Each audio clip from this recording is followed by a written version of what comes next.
Do you ever look at your favorite golfer and go, how is it that they make the downswing just look so easy? In transition, they have that beautiful squat motion, the club shallows out onto plane, then from there it's as if they're rotating through as hard as they physically can, and then from there they're generating great club head speed, great impact conditions. Well, in today's video, I'm going to show you how to achieve that. Welcome back to another episode of 3-Minute Thursdays, where every single Thursday I post a video on a complicated topic where I simplify it down in just 3 minutes. Now, your time is valuable, so without further ado, let's just jump straight into the video. Chuck the timer up on the screen and let's get started. So what is it that we see the best players do? Well, let's just break this down just a little bit further.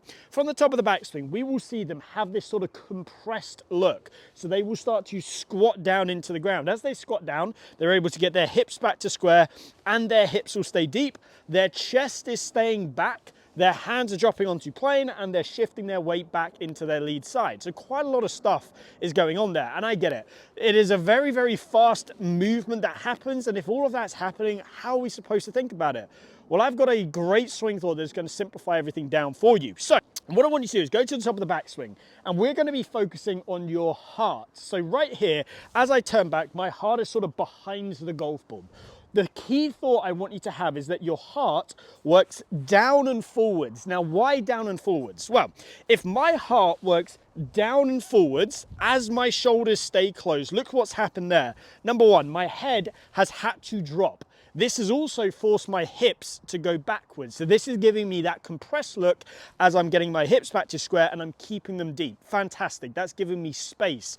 That look as well, because I've been able to keep the shoulders square, gets the club shallowing onto plane. But also because my heart has worked down and forwards, where's the pressure going in the feet?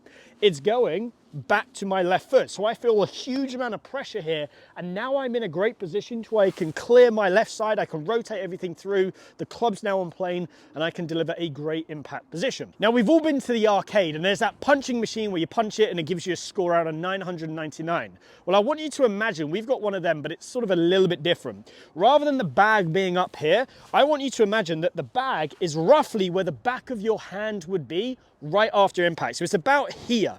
Now, what I want you to do is take your right hand, place it behind your back, left hand out in front of you. And again, it's just sort of inside where the bag would be.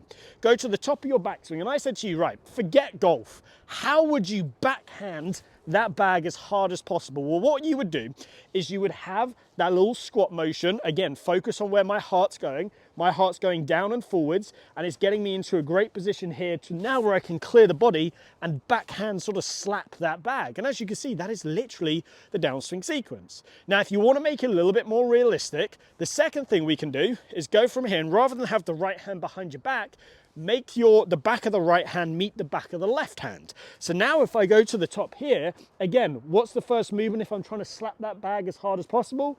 Heart works down and forwards as the chest stays closed. Now, rotate all the way through. And you can see as I do this, this provides great shoulder tilt. Third step, grab the club. And again, let's get used to making some ground contact. So let's do this here. Let's go to the top.